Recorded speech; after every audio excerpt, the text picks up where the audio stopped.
Walk and Talk podcast, now sweetened by Noble Citrus. Bite into a juicy crunch tangerine, 40 years perfected, seedless and oh so tasty. Or savor a starburst pomelo, the giant citrus with a unique zing. Don't miss autumn honey tangerines, big and easy to peel. Noble. Generations of citrus expertise, delivering exceptional flavor year-round. Taste the difference with Noble Citrus.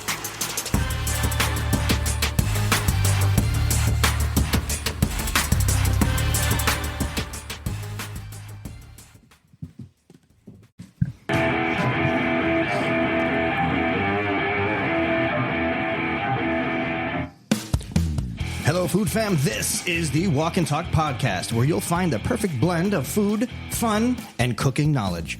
I'm your host, Carl Fiedini. Welcome to the #1 food podcast in the country.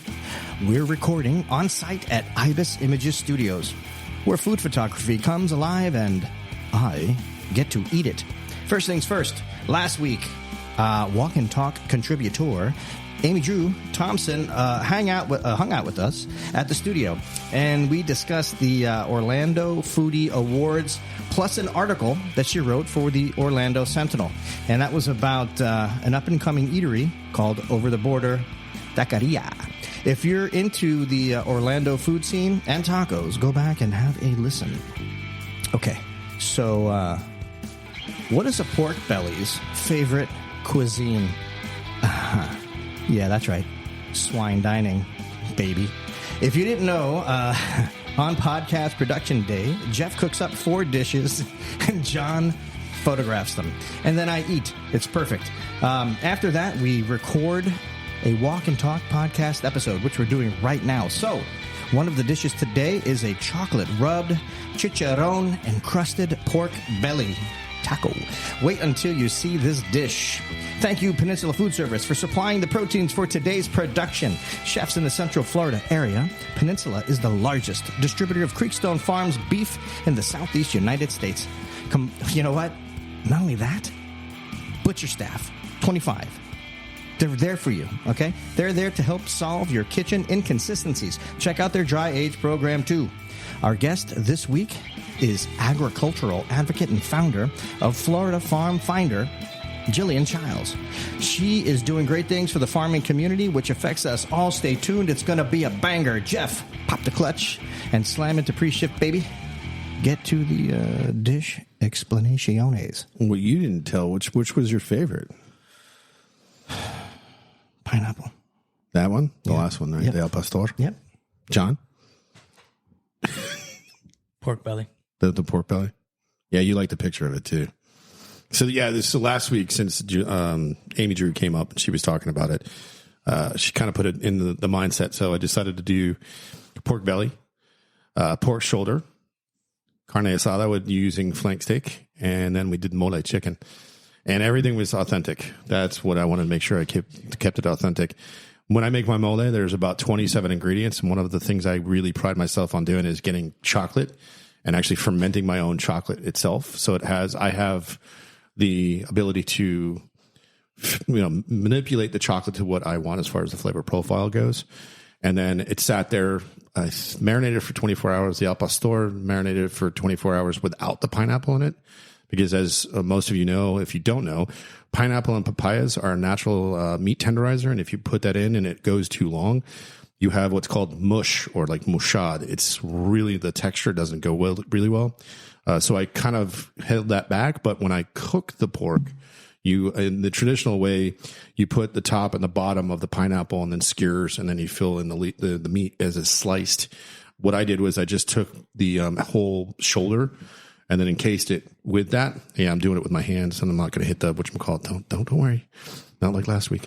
But it really goes well with it is all the accoutrements that go along with it. The strawberry, the pickled strawberries, the coleslaw that I did 2 ways. We did a key lime one. We did a charred one. So I actually took the whole cabbage and I actually threw it on the charcoal. So in the firebox. And what happens is the outside leaves char, but the inside encapsulates it and it steams the entire cabbage where it loosens it up and it cooks, it steams. So you just peel off those couple top layers. They were fantastic. It's going to give me another idea for some stuff in the future for when we're doing things. But the thing where I really went abstract is I researched online pineapple glass, sliced thin pineapple, and you dehydrate that. And I use that as the actual taco shell.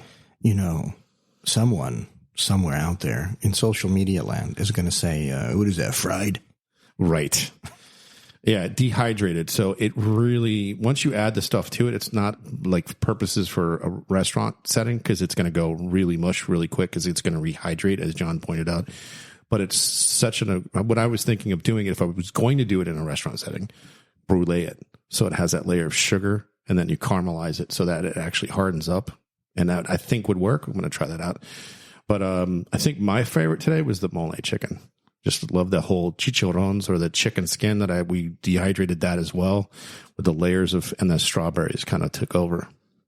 I mean, look, I went with the pineapple, okay, because it was different, very, very different. So I enjoyed that. It was so close with the pork belly, though. I mean, I would probably order pork belly, 19 out of 20 times. Mm-hmm.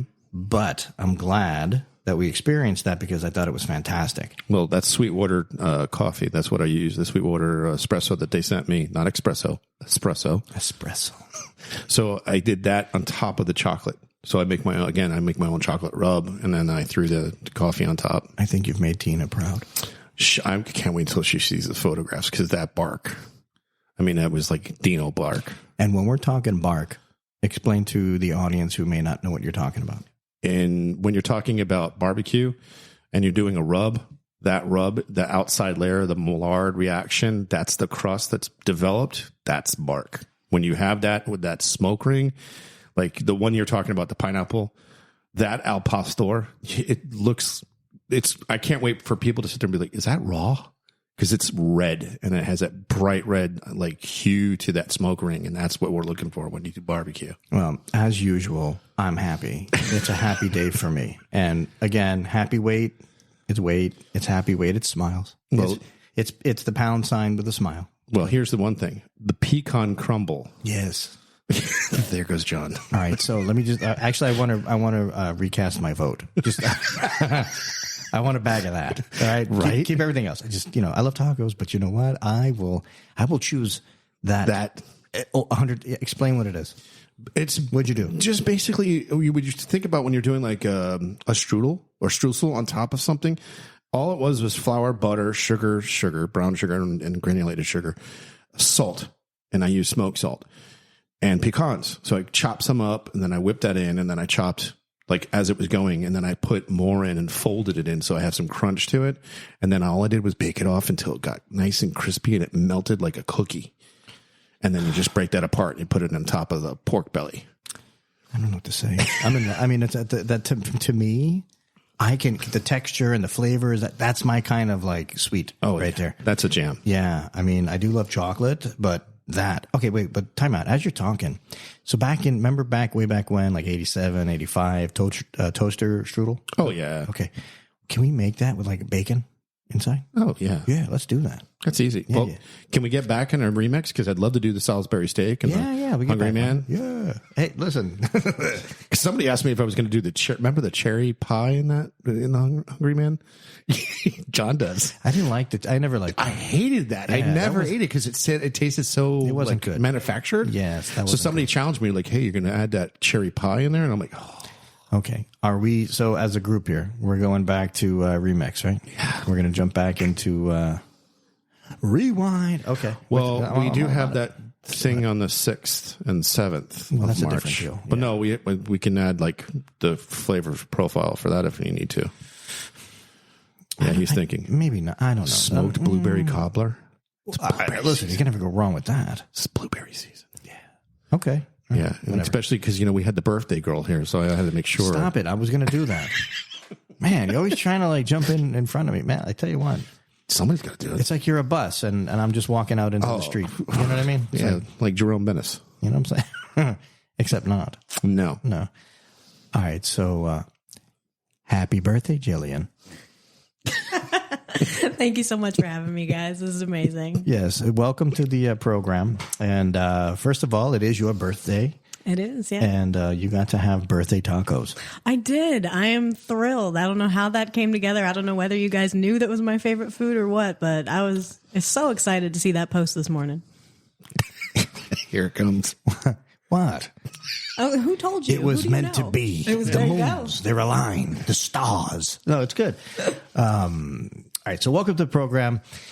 All right, so you're doing some really, really cool stuff. And we got to meet in person at our Farmers Craveable Dinner event. Absolutely. And you had a lot to say, which was wonderful. Thank you. Well, and because I didn't know all of that. I know Jeffrey and you had been talking, communicating for quite a while. Mm-hmm. And I know that he's posting a lot of, questions and stuff we're doing here on your platform, and which is pretty amazing. You have 60,000 in the group right now. We'll probably be at 70 by the end of the month. Yeah. Yeah, that's phenomenal. Good for you. 70,000. So 70,000. Yeah, I just want to make sure specifically 70,000. Yeah, not 70 like you'll be there soon at 70 like years old. I don't know. Yeah. Me and all my friends. Right. Yeah.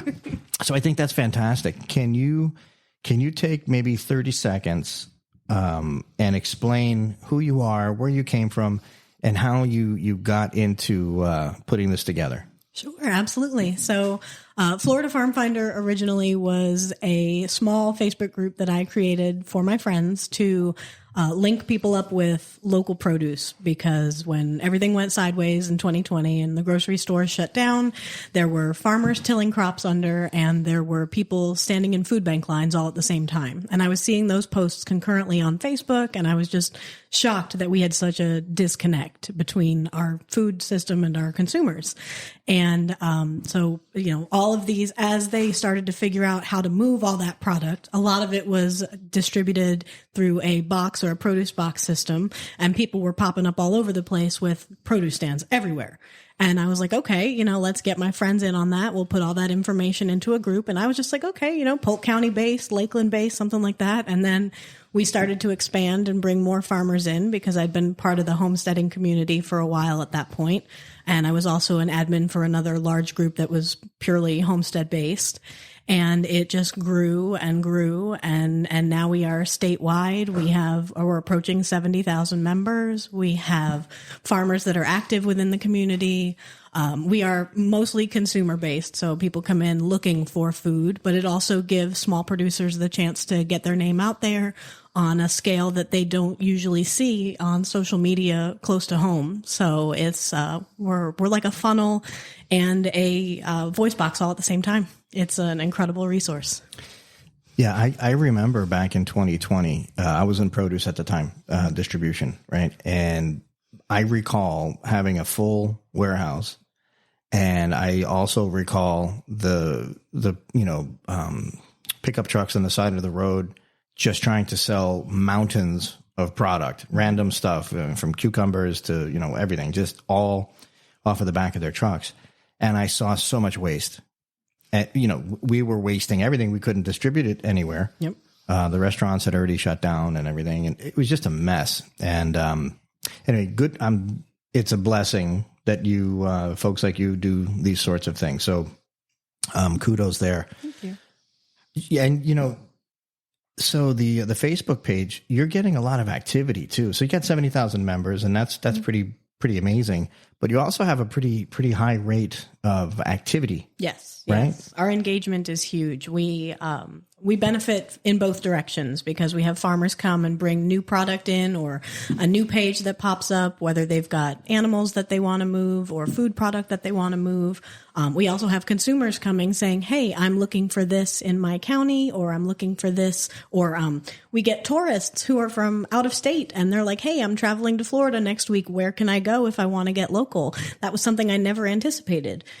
We get market owners who are looking for new product to fill up their shelves with different things, or they lose a producer and they need to fill that gap. So they come to us and they pull in, all sorts of new customers, which is great. And then they find producers to get connected with at the same time. So it's just, it's like a big cycle that the constant engagement we get. I call them ISO, but ISO, in search of posts every day, new posts, probably anywhere from 30 to 120 in a day, just people looking for food. That is amazing. Do you find it, how often are you getting direct messages? Not as much. Thankfully, the group kind of funnels that, so it's more of a hive mind than me constantly answering questions. But I do, my business page, Florida Farm Finder, I also constantly respond to those kinds of requests, but it's not as much. Thankfully, the group kind of handles that for me.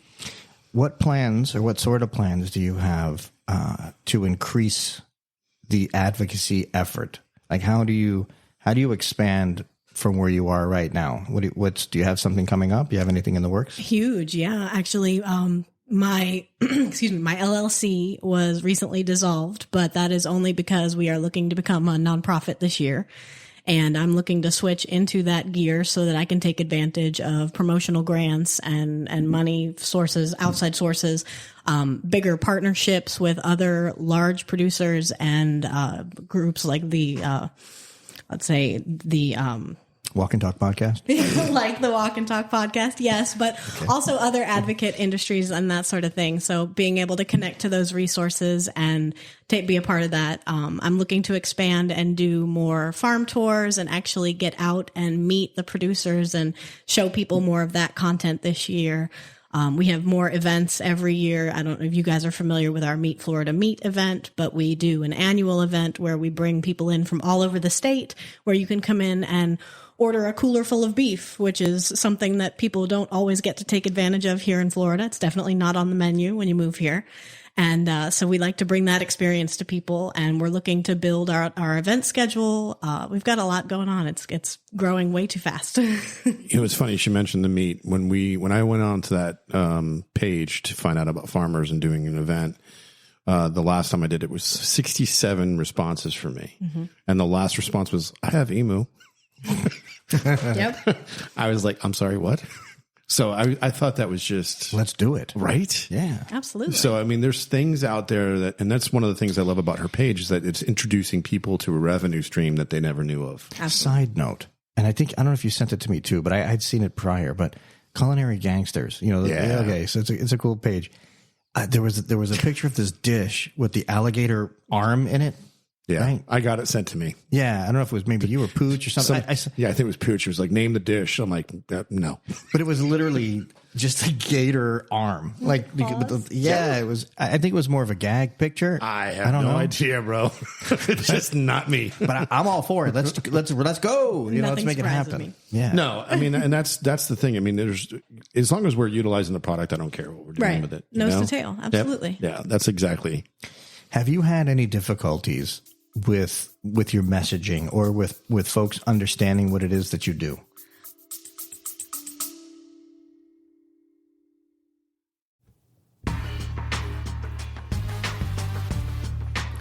Attention chefs and food buyers.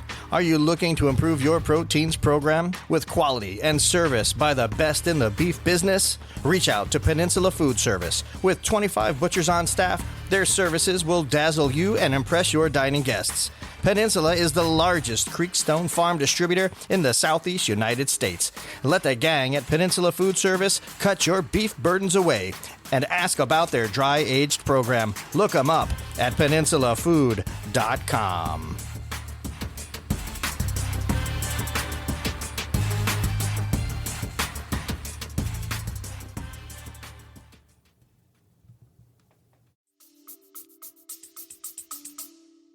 Yeah, it's been kind of an interesting battle finding my way because I grew up with more of a childlike innocence around agriculture. I grew up on 9 acres in upstate New York. So we raised chickens and we grew our own crops and we fed our own family. And then I moved to Palm Beach County, which has an amazing agricultural history west of the city, but there's really not much within city limits. So I became a beach rat and I didn't take advantage of FFA or 4-H. I didn't get kind of moved into those pipelines. So I don't have those kinds of industry connections. So farmers are kind of a naturally suspicious kind of person. So they don't always look at somebody who's saying, hey, I'm going to help you and it's free. They're not like, let's jump on that. You're from the government? Exactly. Oh, I can't. Yes, exactly. People think I'm some sort of a secret Facebook ninja from the government. But it's helping. I am getting my message out there. And consumers are also a little bit confused as to what exactly we offer, because we have such a huge base, and people kind of come in and say, okay, you're going to get me connected with everything, and this is going to change my life, and it's going to be so easy. But they don't always understand what it takes to switch from regular grocery shopping to shopping farm direct.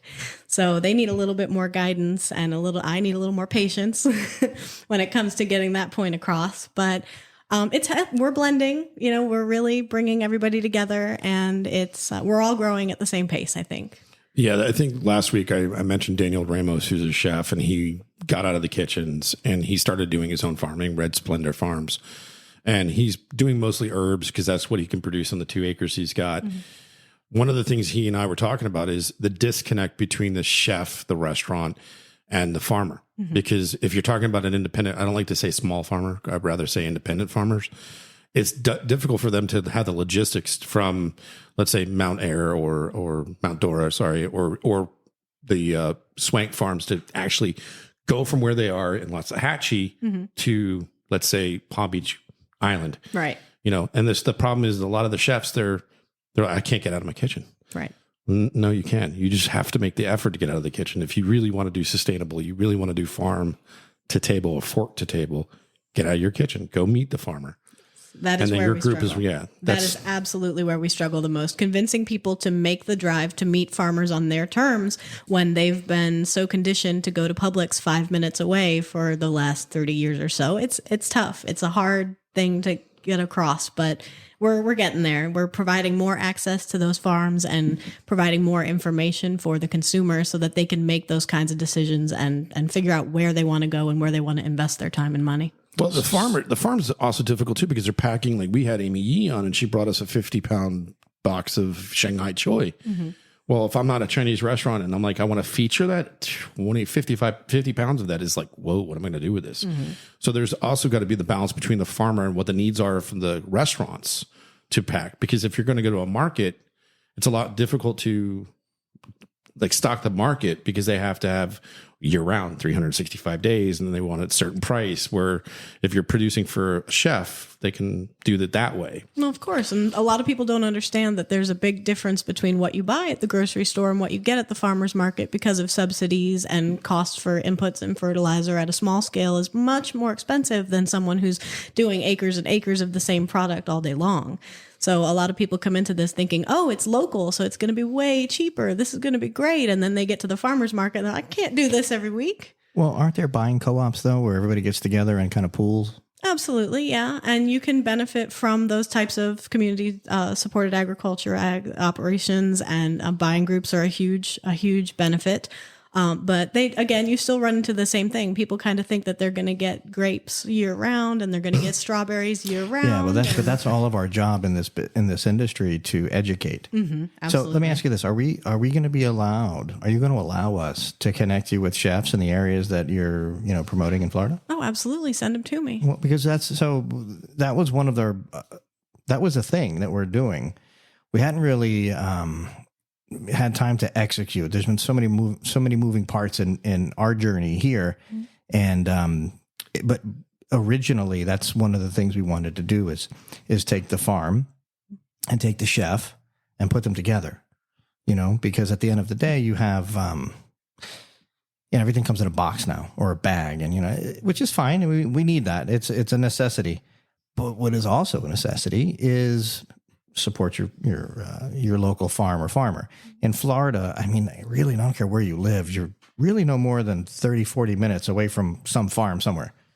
Even if you're in the dead center of the city, you're not that far from where they're growing stuff. Absolutely. No, right? There's new product and new farmers popping up all the time. 2020 was a huge spur for smaller operations becoming a thing. And it seems like every day, I still find new farms all the time. People are like, oh, Jillian, you found every farm in the state. No, there's new operations that pop up every single day that I see. It's huge.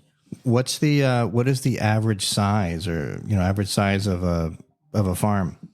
Well, it really kind of depends. We have, smaller producers who operate under Hold on one second. I'm sorry, guys. Hi, this is Carl. You're live. I hit do not disturb, but unfortunately my husband breaks through that. I'm going to turn it off. Oh, I thought it might have been my wife calling you somehow. Sorry, honey. There we go. Let's turn that off. There we go. Okay. All right. So after that brief intermission, so the average size of a farm is what? One guy. Yeah, but is that like acreage, like half an acre? An acre? It could be anything. It could be somebody growing out of their backyard. It could be somebody who's 5, 10, 15, 20 acres. I don't usually think about it in terms of size because our product, they're going to get you, the product's going to the market at the same scale either way. It's usually one guy. It's usually one guy and his wife or one guy and his family. The size of the operation is historically very, very tiny. So it doesn't matter how many acres you farm, it's still going to be just a handful of people, and for me, size doesn't really matter. I'm more concerned about connecting with the farmer themselves rather than how many acres they grow or how much crop they can provide. Because when you're going to market and you see it on the shelf, it's all the same. That same little box of product, whether they'd grow 20 acres of it or 1 acre of it, they're still there and you can still purchase from them. The difference really is in the passion they have for raising the either whatever the product is. Mm-hmm. Like you really, like we talked about it, like the Binkies tomatoes, they're gassed. So when you get a vine ripened or ripe tomato from the farmer, the difference. I don't know how. I get it. I get who would be purchasing a gas tomato. But man, when I go to a restaurant that's higher end or even mediocre, middle of the road restaurant, and they're using gas tomatoes, it just says so much about that kitchen, their entire ingredient list. And ultimately it's going to show on their service. Like I just have 0.0 respect for gas tomatoes. They're terrible. They are. And the grocery store tomato debate comes up constantly in group. Where can I find tomatoes like my grandmother grew is just a post that I see all of the time. New Jersey. Back in 1957, like something like that. That's where you're going to find. That's where that's the difference. Back then we were farming in a community. We were farming on our own land in our backyards. And that was the huge difference. When we went to the industrial shopping that we're doing now, they got to fill whatever needs they do. Like I told you when I walked in, I'm like, man, I missed the citrus tangerine juicy crunch. I'm like, Noble. Yeah, they just went out. I went to Publix. I'm like, hey guys, nope, we're out. They're all out. Damn it. Mm-hmm. Well, that's also the thing. You're talking about how many acres that you want to produce upon, and it's if you've got 20 acres of tomatoes, how are you going to keep them? You have to gas them. You have to keep them chilled. You have to do that if you've got 20 acres of tomatoes. If you've only got 1 acre of tomatoes, then you're going to move that crop a lot faster. Yeah, but there needs to be analysis there. You need to go you got to grow. I know that a lot of it is like voodoo math, right? Well, what's going to be my demand for next year? And then you got to buy your seed and do all this stuff, ahead of time to make sure you're prepared for I get it, but don't overdo it. Why, if you're going to grow 20 acres and you're going to, have to gas it because you're going to dump, 3/4 of it, then don't grow that much. I mean, what do you do? Because because they're not good. They taste like chlorine. Yeah. It's horrible. And I don't mean to speak poorly about it. I mean, they're good for institutional sort of applications. It is what it is, Well, that's why probably half the country or population is like, I don't like tomatoes. Well, you don't like tomatoes because you don't really know what they taste like. Right. Until you start growing your own food and have that what passion my favorite tomatoes were? You're going to probably give me crap for this, but like a Campari tomato. No, they're not that bad. I love them. I can eat those like an apple. So I went to Mary's heirloom seeds. This is out of Texas. She was from Florida. I know Mary. And I've got. Of course you do. I've got like 4 different varieties of tomatoes growing. And I showed John the picture. I'm like, I don't have a tomato vine. I have a tomato tree. Oh yeah, it's like a sequoia. Just the stalk on it is huge. But I can't wait because now they're finally growing. I can't wait to taste the difference because when the cucumbers came in. Tasting a cucumber that you grow yourself compared to what you get at Publix or Sprouts or wherever you're getting your food from, it doesn't taste like water. It actually tastes like cucumbers. I was just going to say water, especially with cucumbers. Yeah, you get the flavor, the warmth of it. You get a much more diverse flavor profile from something, especially with the pride that comes along with growing your own. It's a huge difference, absolutely. Are you growing anything yourself these days? Or I did, in our previous location. So I used to live in Winter Haven, a little bit north of here, and I grew a lot of our own food. We raised poultry in the winters. We did meat rabbits for a good long while, and rabbits. We should do that. We've never done rabbit. Oh, Hassenfasser. Yeah, man. So you were out by Noble. Yes. Oh, yeah. Yeah. Yeah, Noble's in Nobles. 10 minutes Nobles. from them. How many acres was Nobles? I forgot. 40. 40. Yeah. Marvin's is 40. Yep. So the big farms I know is like R.C. Hayden, Paul, Yep. and Charlie, and then DeVista. Those are the only two big ones I know for tomatoes. Everything else I know is like when I got on, like when I started working with Swank, I didn't realize they were literally 6 miles from my home. Oh, yeah. 6 miles. And there it was. A funny story, being in a hotel, Jim comes walking around. He's from the CIA, Culinary Institute of America. He's like, Chef, your produce, it's hot. It's out on the table. How long has this been on the table? I'm like, just got here. Why is it hot? Because it was just picked at 2 o'clock in the afternoon. Right. It wasn't refrigerated. He's like, what? I'm like, yeah, it was picked at 2 o'clock this afternoon. It just got here at 6. You can't get fresher than that. That's the difference. It wasn't sitting in a cooler for multiple days. You don't have to calculate that into your product. Your timing, your transportation. It's moving miles rather than hundreds of miles. You know what was a great farm down there was Paradise. Remember that? No, Paradise? I don't know. Where was that? Yeah, where was that? In Miami. I forgot what her name is. It was a terrific farm, maybe 20 acres. And she would have these dinners. The chefiest of the chefs, best of the best down south, all did dinners at her place. And it was amazing. Her property was awesome. And she was doing this agro-tourism thing like 20 years ago. And she would employ people and actually have them live right there she would give them free room and board. It's really cool. And I wish I remember her name. It was a great outfit. I'm surprised you didn't know. No. Shame on you. Yeah, I know. Shame and a pox. No, I'm kidding. I don't know. So how are we going to work together, Jillian? I mean, if you guys have people who are looking for food, I've got this group of people that they can make a post in, and they can, get connected with locals in their area so that the food does not have to travel millions of miles. And I should specify not to, rag on large scale producers, because there are plenty of large scale producers, but our focus primarily is to offer a farm direct product. It's not I'm not looking for that middleman. And while I'm, go to your local produce stands, get it from them, that's still a less of a distance. You're not worried about that whole transport and cooling and gassing and ripening. So if we're looking for farm direct product, and if that is what you are looking for, then please join Florida Farm Finder. Small farms are kind of a big deal. Make a post in my group, introduce yourself, tell me what you're looking for, and I am happy to send farmers. We can make recommendations.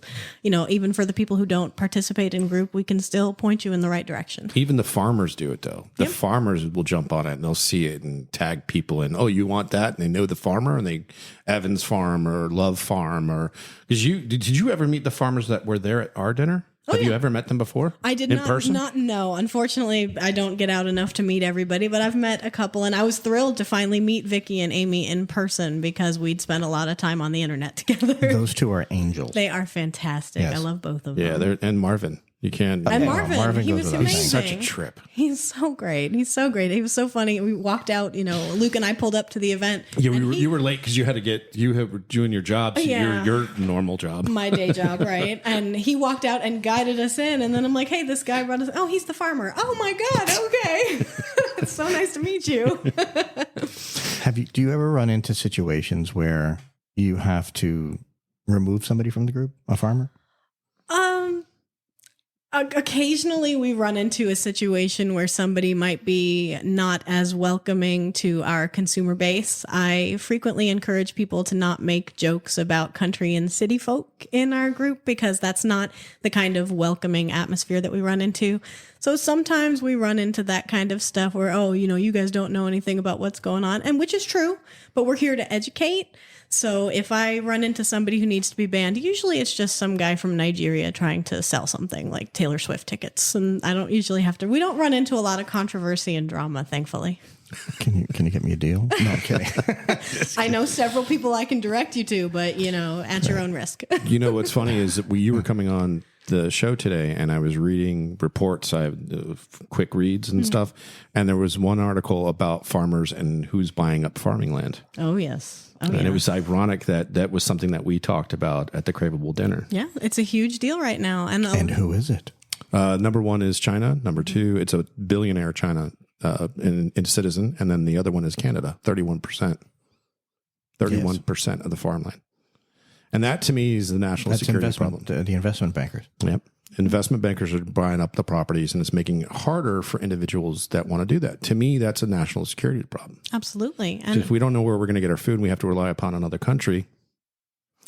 Truth be told, everybody should be growing something in their yard, even if it's a small yard. And I'm, shame on me, right?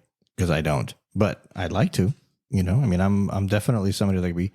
He's the one to my right. Silent John's the one that got me to grow. I know. He had those two little, what are those things called? The raised beds? Yeah, raised beds. Oh, no, they were cattle feeders, right? Yeah, that's what it was.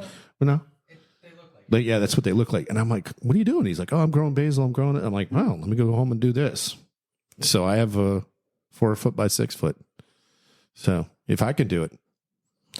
I don't want to hear that if I can do it. I'm just saying, if I can do it, you could do it. Well, but that's the thing. If you can't that's not true.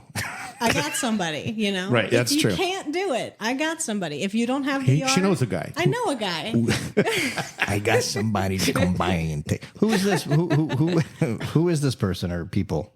So honestly, it could be some guy who grew way too many collards. Honestly, our scale is from 0 to 100. It could be somebody who grew too many collards and they need to get rid of that crop before it goes bad.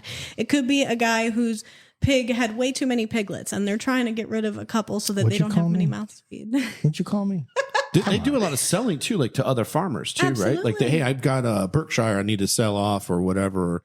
Or they'll do who wants to get invested in a half? Because I follow it all the time. You want to split shares? Yeah, meat split shares. Absolutely. Yeah, that's awesome. It could be a rancher who's got 800 head who's looking to. They finally got a butcher date and they are ready to move product and they post in group and they move all their beef. There's no. That's pretty amazing. So I come from. I was in like I said, distribution, right? On the sales part of that, I did some operations, whatever. But the reality is what you just explained is amazing because it's direct and it doesn't seem that there's any interference. And, the Facebook doesn't they don't try to block it. They don't, get suppressed or some kind of. Not that I've seen. I've never been, so-called throttled, shadow banned or anything like that. At least nothing that I can tell. We do kind of skirt around issues when it comes to selling live animals because Facebook is a huge opponent of selling live animals using their product, which is understandable. But one way we get around that is we have farmers who have actual business pages post that content on their page so they get the credit for the post and then share that information into our group. So that way I don't get the ding because I don't want the ding. But honestly, if it's a food product, Facebook does not seem to give us a lot of issues with it. And we make sure that the posts are communicated as such because that's important. We're not looking. I don't want to be buried in rescue animals. Here's my free chickens. I don't want that. I want you guys to come and bring food to the table and then, get that out there. We are farm direct food group focused. How many admins do you have? 19. 19 admins. Yeah. Wow. Well, I have 5 admins who are at my level and can kick anybody. And then I have several moderators who just constantly watch the group because we have so much engagement and so much content all the time. That is really, really amazing. Mm-hmm. So obviously what we do, we're very much tied into social media, but our audience isn't necessarily from the social media, right? We've got a pretty, our stats are pretty strong. We're doing anywhere from, 20,000 to 50,000 downloads a week. Wow. Which in the, so like if you went to YouTube or something like that and you're like, what's that? It's not so big deal for some of these people, right? But for a podcast, that's tremendous. Oh yeah. And so when you're telling me the stuff that you're saying, and that's like on the social media platform itself, which is for me like I don't know, it's some sort of it reminds me of quicksand from any television show from like the 70s and 80s. Like, you know, like everything is going to be quicksand. Well, that's social media for us. You know, it takes a lot of effort to get any sort of traction, and you always feel like, I feel like we're doing cool stuff. What the hell is holding us back? Right. You know? So the fact that you are seeing that sort of momentum and success, a million blessings to you. Thank you. That's awesome. Thank you. It's been 4 years of building that out. And originally it was just me posting for a solid year and a half, almost 2 years. It was just me sharing content from farms into the group. And then at some point, people were like, oh, wow, I can really use this. Okay, she appears to be legitimate. Let's go ahead and post. And now it just doesn't stop. We get, I like to calculate it by the number of eyeballs. So the number of views on our content right now is between 2.5 to 3 million eyeballs on our content every year. That's amazing. It's huge. But she's selling a commodity that's wanted. You know, Yes. that's the There's heavy demand. You like when somebody goes, hey, I'm moving here to the area and I'm looking for XYZ, then you literally see 25 responses that because those farmers are out there linked up to their phone and they could be out in the field and be like, I got it. I got you covered. You know, and then they meet other farmers that way too. Right. Oh, absolutely. Yeah. And it's not just farmers selling their product. It's markets looking for product. You know, that's my favorite, most unexpected blessing from this entire operation is the collaborations that I see. You know, I'll see somebody be like, hey, I'm looking for XYZ product. And then, 3 or 4 weeks later, I'll see, XYZ product at such and such market and this market and that market. We're expanding. We're moving into this new county. It's huge, and that was. I think you need a jingle, something like, She does. She has. It's kind of a big deal. Thank you. Yeah. No, it's kind of a big deal. It is kind of a big deal. Mm-hmm. That's one of her taglines. Kind of a big deal. Yeah. DILL. Yeah. So yes, obviously, my humorous dad jokes. Yeah, no, it wasn't. It was remember the yes. What was it? Farmersonly.com. Yeah, we had that conversation. Yeah, we had a conversation. I forgot who it was. But now was it Kylie here? But now it's apropos because you have Florida. No, you don't want to get mixed up to funny. that. No, anyway, all right. Yeah. She doesn't want to get mixed up to that. Scratch that. Okay. Man, you guys are boring. So I'm looking at the website, and we're on the front page. You know that from the Craveable Farmers Dinner. That's thanks to her and her site. That's how we were able to put that on. I know. It's seriously. Mm-hmm. Yeah. True story. Yeah. True story. Yeah, it's a real thing. Happy birthday again. Oh, thank you. And she ate mushrooms. And I ate mushrooms and avocado today. And peyote. No, I'm kidding. So, no, but I'm glad she chose the picture that we're all making the funny faces. Oh, yeah. That's a great picture. Yeah. Oh, right. Yeah. Thanks a lot. Of course. I'm the only one I'm really the only one that made the funny face. I was too tired. That was at the end of the night, I think, right? Wasn't it at the end of the night? Yeah. Yeah, it really was. Yeah, you look like you were holding tears in. That was pain. Might have been the bourbon. No, it wasn't bourbon. You force yourself to stand up straight, yes, and then the tears came. Yes, yeah, exactly. I understand. So speaking of website, how do people find you? Everywhere. I am on all forms of social media. You can find me as Florida Farm Finder on almost everything. LinkedIn, Facebook, Instagram, TikTok. I'm the Florida Farm Finder. You can find me there or website, floridafarmfinder.com. Right now, I have a really cool thing since we are at the peak of strawberry season. If you're looking for a U-pick close to you, you can come and check out the website and you can search my list of counties. I went through and found every farm that I could that's offering U-pick this season. So you're doing all your own analysis and I limit myself when it comes to lists. Everybody loves lists and spreadsheets, but I don't want to be responsible for the data involved. So in this case, I took a quick scroll through all of my available information and made a list of the strawberry producers that are offering U-pick this year. And that was a one-time only offer. Interesting. And are you doing what are you doing other than not that it's I'm not diluting it. Mm-hmm. You have the group. Mm-hmm. What else are you doing with the group? How are you getting Right now, I'm just building. Honestly, I'm just connecting people with people, and I'm looking forward to more events. Obviously, events are a huge thing for You us. noticed she looked at us. When Yes, I did. Hey. Right? There was a direct, the little red, laser. Laser. Yeah. I don't know, guys. What are we doing? Yeah. Did you hear about this FOG group, Farmers Ford Organic? Yeah, Are yeah. you going to that in Tampa? I have a meeting on, I think one of the first Lana meet groups or- is, yep, I'm friends with Lana. We have a meeting on Monday. I'm going to be there for the virtual meeting.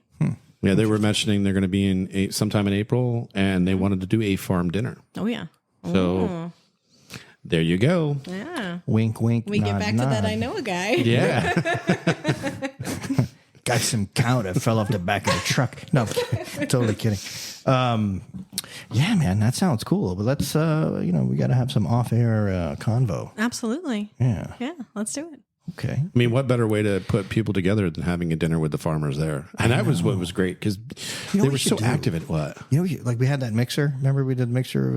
Salimar. Yeah. Yeah. Okay, so what we need to do is have another mixer. Just invite all the farmers. Well, you got to get them That's off a the lot. tractor. Yeah, it's a lot. And you got to Well, have we it can do- early because they go to bed Marvin goes to bed at 6 and gets up at 2. But so do I. So I'm on the same schedule. We That's can true. work that out. No, but listen, hear me out. We can actually do this by region. It's like we'll do a mixer, but let's do a mixer for the, Central Florida area. We'll do a mixer for the Northeast, the South, Southwest, whatever. We can actually put a schedule of mixers on. I actually, as I'm talking, and I don't want to spill all the beans that I'm seeing. Like I'm that meme right now with all the math formulas. Like just So you're I seeing the can Matrix? see the gears. yeah. It's not gears, it's smoke. Yeah, no, it's definitely unoiled pistons. Yeah, for sure. Grinding. Yeah, there's a lot of grinding. I have some good ideas. We're going to talk off air as soon as we, yeah. That's my favorite part about this, though. I kind of fell into this gig. I was not into. I mean, I was just going to start a group to connect people with produce in Polk County, and now here I am. Hello, do you I know. see what we're doing here? I know. I fell into it. So anything that comes my way, I am open to and willing to explore, and that's probably been my favorite part. So this is a labor of love. Are you finding a way to Monetize? make a yeah? No, I hate the word I know. monetize, Me man. too. It's such a cringe word to me. I have a day job. I pay my bills. I'm not too worried about it. I do have a very dedicated Patreon following that supports what we do and helps keep my internet bills to a minimum and helps support my website costs. People see. Hold on. Oh, yeah, no. People see what we're doing, and everybody's like, "Wow, I want to be you guys," and I'm like, "No. I want to be her." Like, Patreon, good for you, man. Yeah. Well, I mean, I didn't want to pay the website fee every month, but I need the website to keep the information updated, and it helps. So. Hey, by the way, Fiona, thank you for the coffee every month. Thank you. Okay, because there's one. Yeah, it's amazing. We do have a lot of activity, right?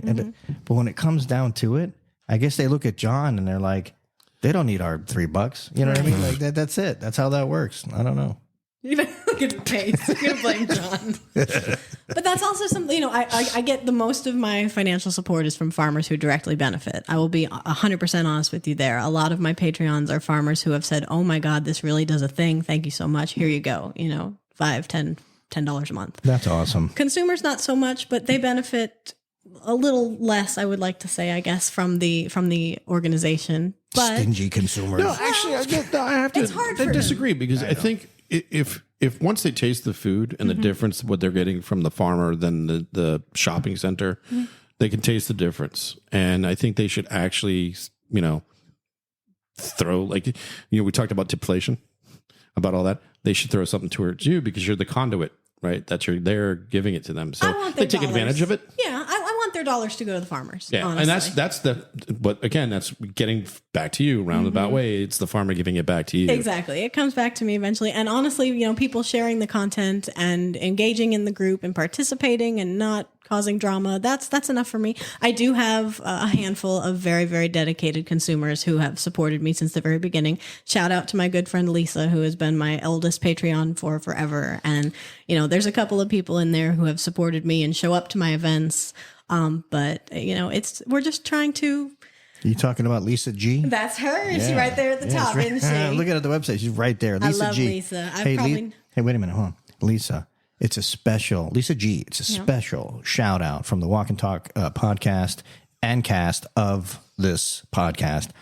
You're doing a great job. She really is. Yeah. Every time I feel like, oh, I don't want to do this anymore. I'm like, but Lisa would be so sad. Yeah.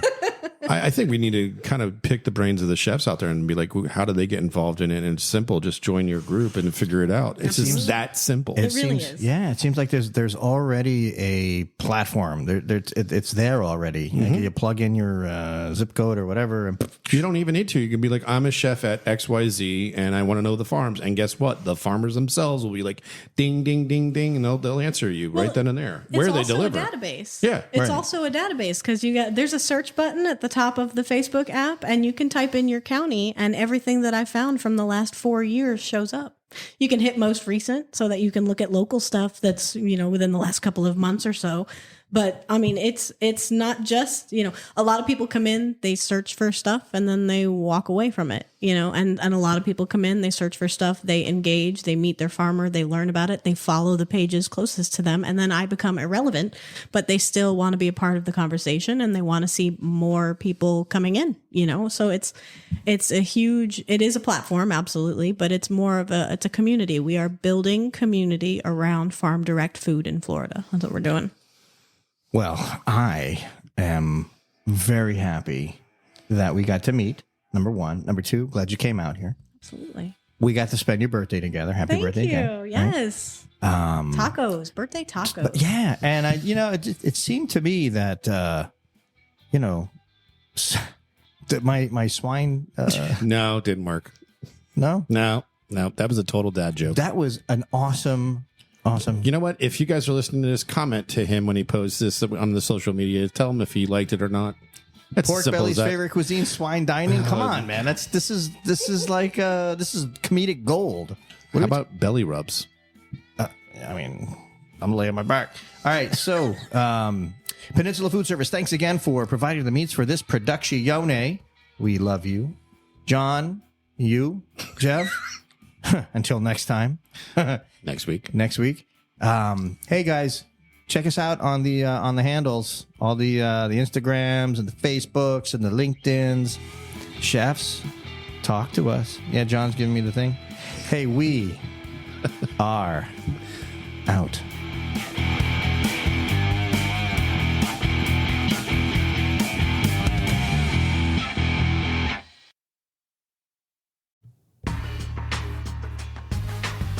Let me tell you about my friends over at Citrus America and their amazing juicing equipment. They're revolutionizing the way you enjoy freshly squeezed juice. They're at the best hotels, restaurants, and markets. Their mission is simple.